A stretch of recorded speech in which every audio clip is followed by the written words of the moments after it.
You've brought us David Goggins, Can't Hurt Me. And wow, this Goggins guy, he doesn't mess around. What was it about his story, his whole approach, that really jumped out at you? You know, it's that thing where he doesn't just talk about tough stuff, he lives it. Like, takes this really rough upbringing, calls it his bad hand, and it's almost like he uses it to, I don't know, fuel himself, push further than most people even think about. Yeah, and he doesn't try to make it prettier than it was, right? Just lays it all out there. Poverty, the abuse, the racism, it's heavy stuff.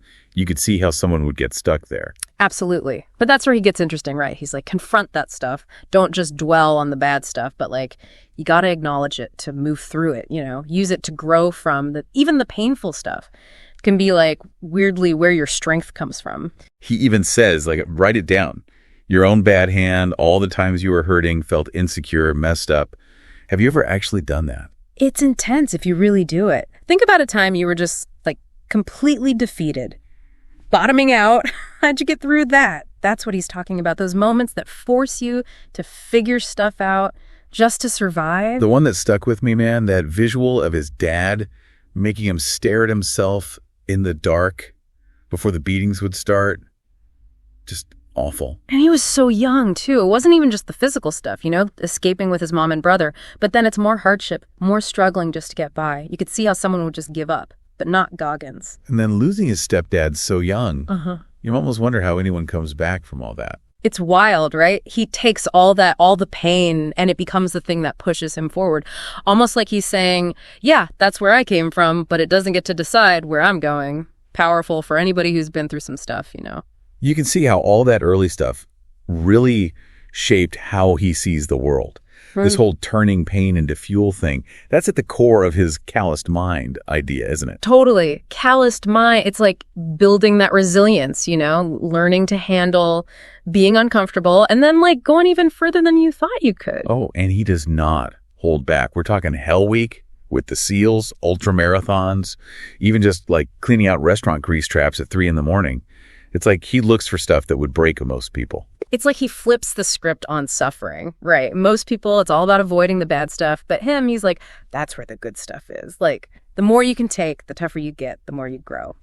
You can say we're capable of way more than we think, but we got to be willing to get uncomfortable. This whole taking souls thing really got me. Yeah. Pushing so hard you break the other guy. But like, sometimes that other guy is just you know, your own doubts. Ever notice how fast we quit on stuff when it gets hard? Nah, not for me, too much.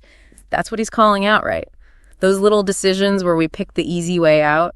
Taking souls means doing the hard thing, even when it sucks, because that's where the reward is. It's funny because he seems so, like, superhuman in his willpower, but even he talks about self-doubt, like getting cut from the basketball team back in high school. Right. It's not that he doesn't feel it, but he doesn't let it run the show. That stuff happened. It fueled him to work harder, prove something to himself, you know. And then there's that story, trying to run 100 miles with zero training, the pain, getting hurt. I can't even imagine pushing through that. That one, to me, that's Goggins in a nutshell. It's not about being some kind of superhero. It's that we all got that toughness inside. He talks about picturing himself pushing through, saying, you're a machine. Every step makes you harder. It's all mental. That's how he does it. So that calloused mind, that's huge for him. But it's more than just thinking, right? The guy's all about action, discipline, being ready for anything. Oh, yeah, the guy's all about the work, that's for sure.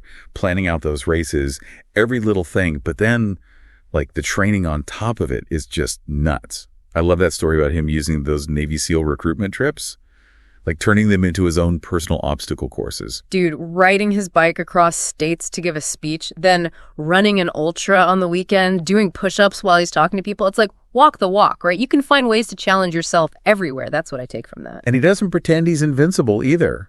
Talks about his heart, all those surgeries, like, that's real. Huge. It's not be Goggins, it's find what your best is, right? Yeah. Even with limitations, everyone's got them. He's not saying go run 100 miles on a whim. He's saying, what if you actually pushed instead of holding back? That near-death thing, after that race in Hawaii, that hurt 100, first time on a trail, totally unprepared, pushed himself till his kidneys were messed up. And still everyone's like, dude, stop. And he's refusing pain meds because he wants to feel every bit of it. That's our Goggins. Hard to wrap your head around, that kind of drive. But it seems like after that, almost dying, That's when he figures out the forgiveness thing, letting go of all that anger from his past. Totally. He's like, I don't have to be that kid who got beat, who dealt with all that crap. It's in his actions now, you know? And part of that is forgiving the people who messed him up. That's how he moves on. Finding peace in the middle of all that, it's kind of wild. Accepting it all, but still pushing. That's where he finds it. His way's not for everybody, that's for sure. But it makes you think, right? We all got our own bad hand stuff we're dealing with. What are we going to do with it? Maybe you don't got to run 100 miles, but what's one thing you could push a little harder on?